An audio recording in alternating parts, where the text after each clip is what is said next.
Bismillahirrahmanirrahim. Assalamualaikum warahmatullahi wabarakatuh. Ini yang pertama tentang pengetahuan.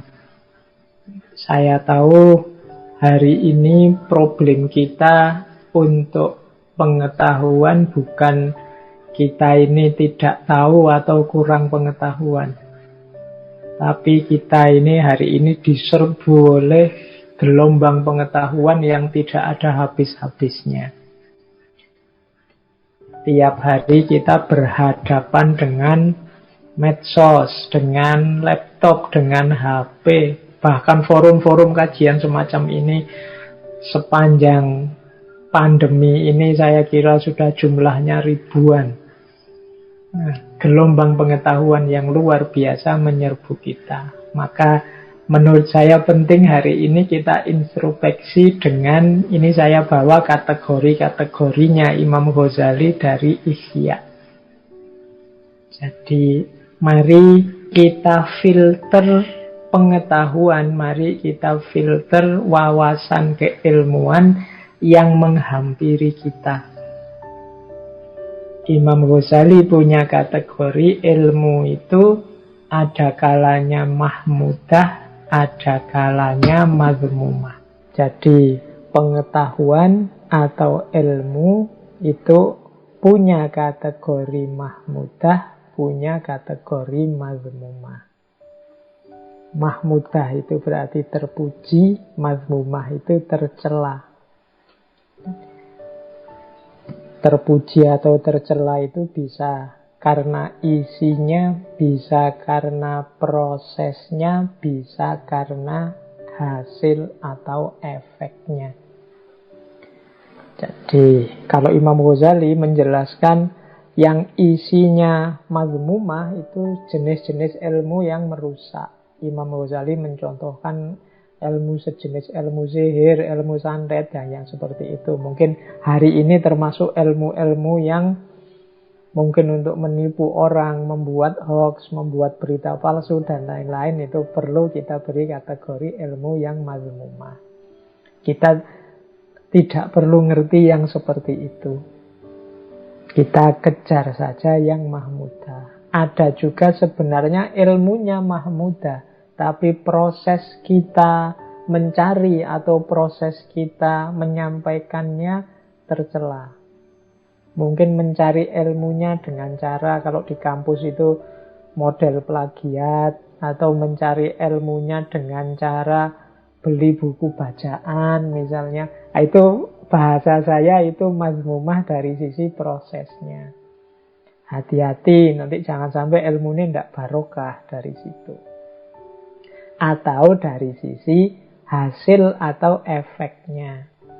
Hasil atau efeknya ini ya berarti manfaat dan mafsadatnya.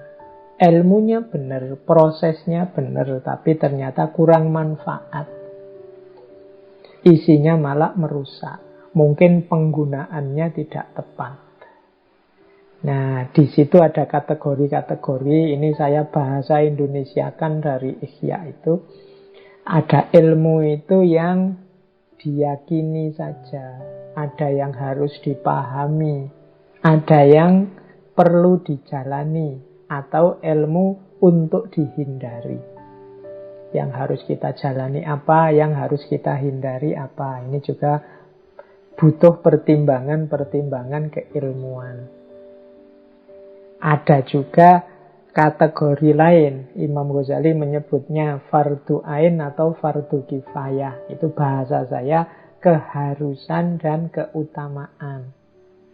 Jadi misalnya ilmu tentang sholat, yaitu kita harus tahu. Ilmu tentang puasa kita harus tahu. Kewajiban kita. Ilmu tentang makan kita harus tahu. Kalau tidak makan kan kita bisa mati, tentang kesehatan. Nah, ada juga yang keutamaan-keutamaan. Jadi, yang tidak harus semua orang tahu. Yang ahli biologi, ilmunya mendalam di biologi. Yang ahli fisika, mendalam di fisika. Itu penting semua, tapi keutamaan-keutamaan. Tidak wajib setiap orang ngerti. Ada juga yang bukan keharusan, bukan keutamaan, tapi kesia-siaan. Kesia-siaan itu kita capek-capek belajar, kita capek-capek mencari ilmu, hanya habis tenaga, habis waktu. Nah, itu kesia-siaan namanya. Tidak ada gunanya sama sekali, tidak ada manfaatnya. Capek-capek lihat debat, lihat diskusi, lihat TV, tapi kok hasilnya apa? Tidak tahu. Malah tambah sumpek, tambah rusak. Itu kesia-siaan. Jadi itu 3 kategori keilmuan versinya Imam Ghazali. Jadi ada yang fardu ain, ada fardu kifayah. Nah, yang terakhir kalau ini kita mesti ngerti ya, manfaat dan mafsadat. Ilmu itu membawa kebaikan ataukah membawa kerusakan. Ini juga bisa tergantung isinya, bisa tergantung prosesnya. Ada ilmunya baik, tapi digunakan untuk yang jelek-jelek, untuk yang merusak-merusak, ada juga begitu. Oke, atau Pak ini ilmunya, isinya sebenarnya merusak kok Pak, saya hanya ingin tahu saja, tidak ada gunanya apa-apa. Oh, jangan-jangan itu hanya buang waktu saja. Kalau memang begitu, jatuhnya nanti kesia-siaan. Nah, kita sendiri yang ngukur. Nah, muhasabah bidang pengetahuan ini, kita pertama-tama harus bertanya, apakah aku sudah punya ilmu tentang apa yang harusnya aku ketahui? Itu yang pertama. Setelah itu baru yang lain, yang keutamaan. Kemudian boleh ditanyakan wawasan-wawasan, upaya-upayaku menambah ilmu selama ini ada ndak sih yang jatuhnya kesia-siaan? Atau jangan-jangan hanya merusak pikiranku saja. Saya suka sih ikut di grup sana itu, tapi kok setiap saya baca isinya diskusi ndak karu-karuan, ngerusak pikiranku saja. Nah, itu kita juga harus waspada. Karena pengetahuan yang kita masukkan dalam diri kita, itulah nanti yang jadi patokan, yang jadi standar hidup kita nanti, wujudnya akan seperti apa. Jadi kuncinya ada di pengetahuan yang masuk. Maka jangan sampai yang masuk itu hal-hal yang mazmumah.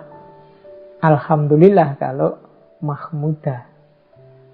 Kita juga harus ngerti mana yang diyakini, mana yang untuk dipahami, mana yang untuk dijalani, dan mana yang untuk dihindari.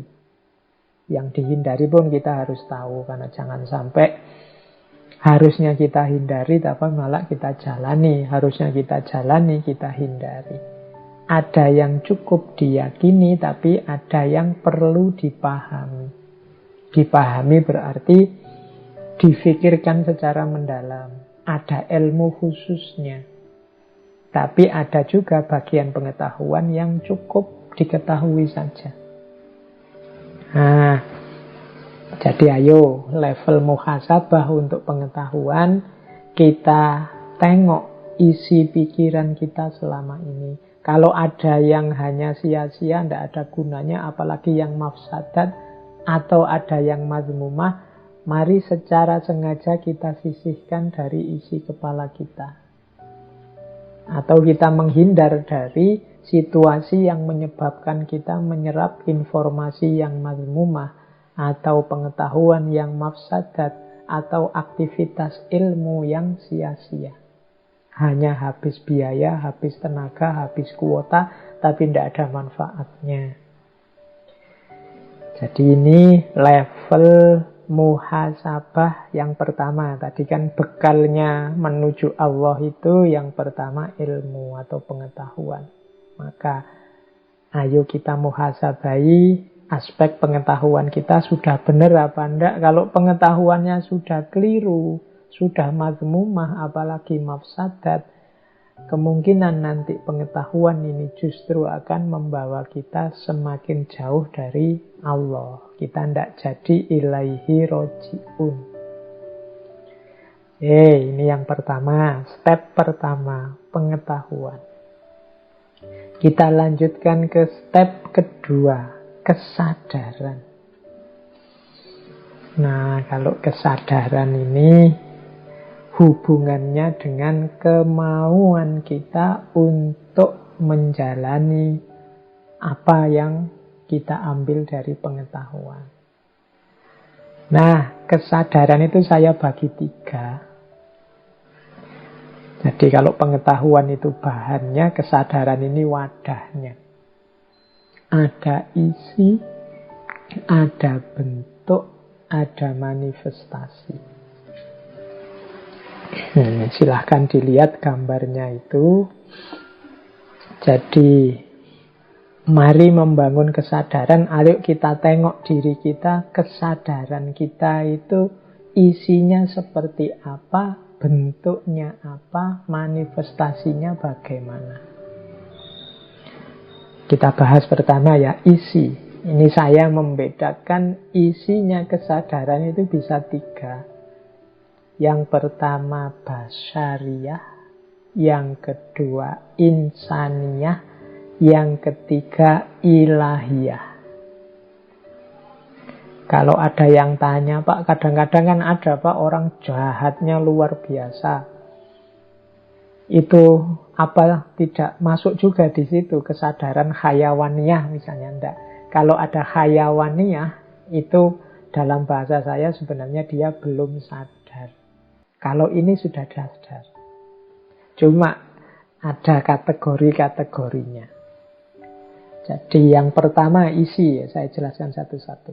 Kesadaran basyariyah itu kesadaran pemenuhan kebutuhan kemanusiaan fisikal saja. Itu basyar.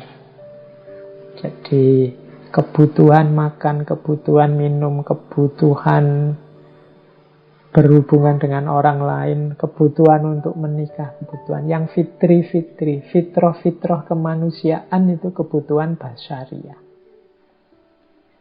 Nah, tidak salah orang punya kesadaran basyariyah, tapi tidak boleh melampaui batas. Jadi kalau melampaui batas, jadinya negatif. Makan itu bagus, kurang makan atau kebanyakan makan, jelek. Jadi menikah itu utama, seks itu bagus, tapi berlebihan di situ atau kekurangan di situ, itu negatif. Jadi ini kesadaran basyariyah. Orang tidak boleh berhenti di situ saja harusnya. Tapi itu harus dilewati basyariyah itu. Tidak boleh orang, Pak, saya demi hidup untuk Allah saja saya tidak menikah, Pak. Atau saya tak puasa terus, Pak. Atau saya tak sholat malam terus, Pak. Tidak manusiawi. Kalau tidak manusiawi, bahkan oleh Rasulullah dimarahi. Itu nanti kan ada hadisnya, faman rohiba an sunnati falaisa minni. Wong Rasul juga menikah, Rasul juga tidur, dan juga sholat malam, Rasul juga puasa dan juga buka puasa.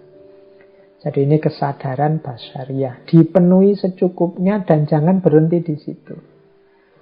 Orang yang berhenti di kesadaran basyariyah, ya level kemanusiaan dan level ketuhanannya tidak tergarap. Fokusnya hanya isi perut.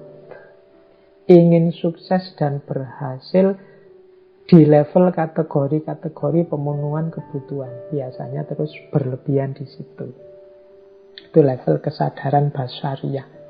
Kalau ada orang bilang begini misalnya, loh, saya mencari rezeki dengan segala cara, kadang-kadang bohong, itu kan tidak masalah. Ini kan demi anak istri, demi memenuhi kebutuhan dasar dalam keluarga misalnya. Itu orang yang pikiran semacam ini, kesadarannya berarti levelnya masih basyariyah. Jadi ya hanya di level materi saja, pemenuhan kebutuhan fisik saja. Tidak salah, tapi dia belum utama. Jadi itu ya, masih lebih bagus daripada orang yang kesadaran hayawannya. Yang kesadarannya, kalau bahasanya Al-Quran, bahkan asfala safilin, lebih rendah daripada binatang. Basyariah ini sudah kesadaran kemanusiaan, tapi fokusnya hanya pada aspek duniawiyahnya saja. Nah, naik satu level ada kesadaran insaniyah. Ini sudah masuk kesadaran kemanusiaan yang lebih tinggi. Sudah masuk dimensi ilmu, sudah masuk dimensi budaya, akal budi, peradaban. Disinilah manusia berperan sebagai khalifahnya dengan segala karakter-karakter yang baik. Ini kesadaran insaniyah. Jadi bagaimana manusia menggunakan akal budinya untuk mengelola kehidupan, tidak sekedar memenuhi kebutuhannya. Nah, ini kesadaran level 2. Disinilah manusia di level khalifah. Yang untuk ini Allah wa'allama adamal asma'a kullaha. Nah, yang ketiga isi kesadaran adalah kesadaran ilahiyah. Kesadaran ilahiyah itu fokusnya jiwa kita, orientasinya hanya Allah saja. Nah, ini kesadaran ilahiyah namanya. Oke, jadi ada basyariyah, insaniyah, ilahiyah. Ayo kita tengok dalam dirimu masing-masing, kesadaranmu isinya apa sekarang. Kalau yang kamu pikir hanya, Pak, kapan saya lulus, kemudian dapat ijazah, kemudian cari kerja, kemudian kawin, kemudian punya anak, membesarkan anak, itu saja yang ada di pikiranmu, ya berarti engkau ada di kesadaran basyariyah. Tidak salah, cuma perlu kamu naikkan lagi levelnya biar tidak hanya itu. Karena kehadiranmu di muka bumi tidak hanya untuk cari uang kemudian membesarkan anak berketurunan, tapi ada misi yang lebih mulia. Atau kalau di pikiranmu, Pak, saya sekarang itu berpikir apa yang bisa saya sumbangkan, apa yang bisa saya berikan untuk masyarakat, bagaimana cara saya meningkatkan kualitas diri saya, bagaimana saya bisa memberikan yang terbaik untuk orang-orang sekeliling saya. Alhamdulillah kesadaranmu adalah kesadaran insaniyah. Atau yang ada di pikiranmu adalah, Pak, saya melakukan semua yang menurut saya benar, semua yang menurut saya baik, itu hanya demi Allah saja. Saya menghadirkan Allah dalam setiap langkah, setiap pikiran, setiap apapun yang saya lakukan. Itu berarti kesadaranmu adalah kesadaran ilahiyah. Jadi ada kesadaran basyariyah, insaniyah, ilahiyah. Nah, ayo kita muhasabah diri kita ini isinya apa sekarang kesadarannya. Yang sibuk muncul di pikiran kita itu apa? Basyariyah, insaniyah, atau ilahiyah. Itulah level kesadaran kita.